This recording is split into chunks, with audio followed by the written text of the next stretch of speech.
it's at a confrontation.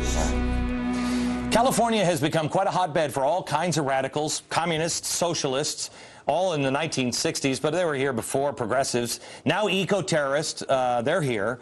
You have the Panthers formed here. Nancy Pelosi is here. A lot of really dangerous people in a state as volatile as this one, and it is on the edge. One of those radical communists from California is Van Jones. Here's a guy who, was hanging out with cop killers. He was a 9/11 truther. I told you, he can't be just, can't scurry under the refrigerator like a cockroach after the lights are turned out. You had to hold him responsible because he'll resurface again. Well, he has. He'll be speaking alongside New York Senator Kirsten Gillibrand next month. Next month in New York.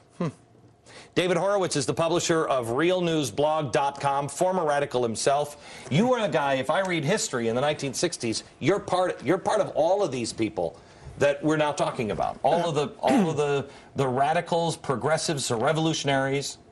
David, any doubt in your mind that a guy like Van Jones wants to not just transform America into something, but I mean a very radically different America that Americans would not even begin to understand? He's what I call a neo-communist. You know, we have neo-conservatives, neo-fascists, but somehow we don't have neo-communists. These are people who have the same vision that communists. I grew up, of course, in the communist community. My parents were communists.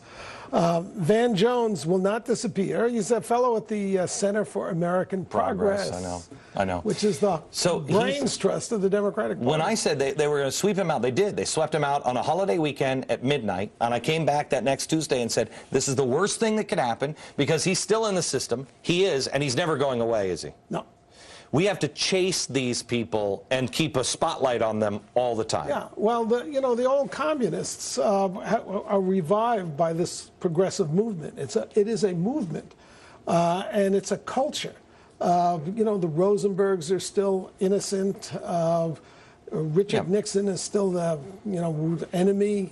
McCarthy did not actually expose people who were working for the Soviet Union, which he did. I want to take you to, this is from Larry King with Angie Dickinson for the full hour, and then also, what's her name? This is John McCain's daughter, and this is why I say John McCain is a progressive. He's an honorable man, but he's a progressive. And they don't work together. The progressive and the Constitution don't work together.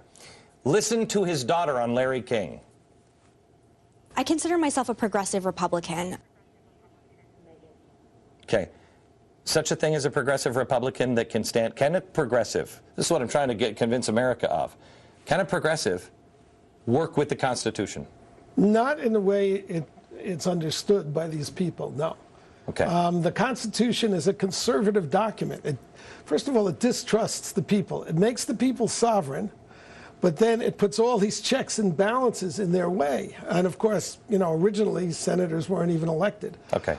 Hang on just a second, because I want to come back in just a second. I want to ask David about a couple of people that, this is such a hotbed in California. How do you turn things around?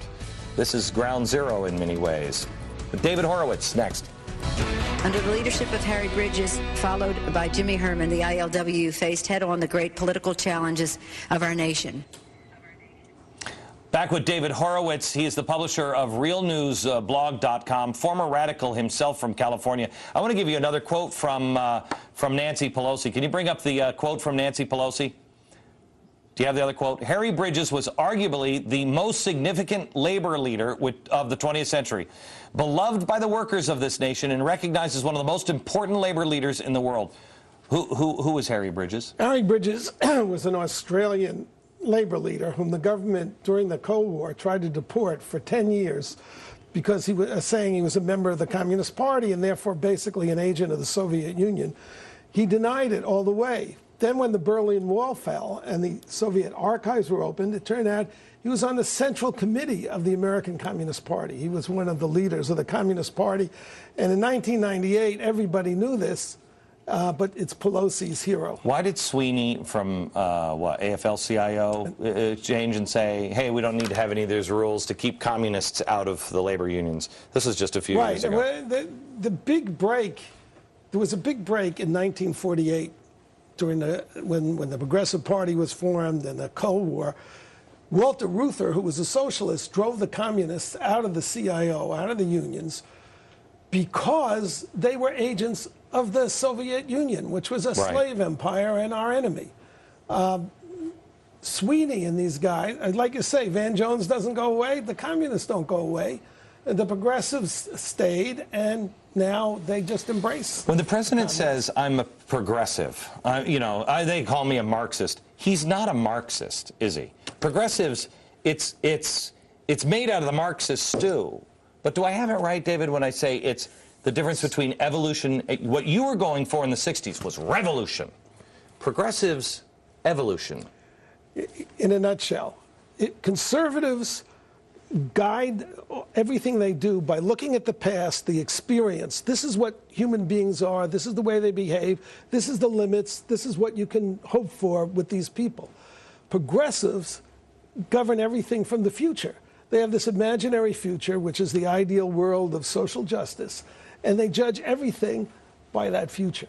This is why when they come to us and say, our budgets are going to be, it's only going to cost this amount, is because they're not basing it on, because everybody always says, wait a minute, you've never been right in the history of America. You're always wrong. There's always something that comes up that changes this, and they don't see it. They are there to change the world. It's conservatives go to Washington to fix government. Liberals, progressives, leftists go to Washington to change the world. So they want power. And the power, they think, can reshape the way people think and the way people are. Is this the biggest hotbed of progressive thinking here in California? Well, California is a very progressive state. However, in last May, it rejected 5 initiatives to raise taxes. All right. So David, appreciate it. Thank you, sir.